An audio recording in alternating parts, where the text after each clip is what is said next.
welcome to our second episode of How to Feel Better During Quarantine.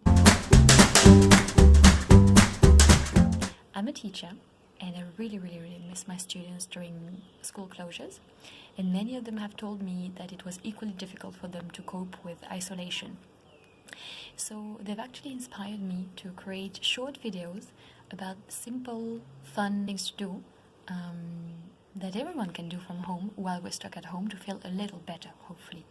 So this is what me and Ziggy, right here, are telling you about in these videos. So last week was about gardening, how you can regrow vegetables. And this week I'm taking you on a baking journey. Follow along as you discover what's on the menu today.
By the way, this is the result of last week's experiment on regrowing pumpkin seeds. If you want to take a look at the video.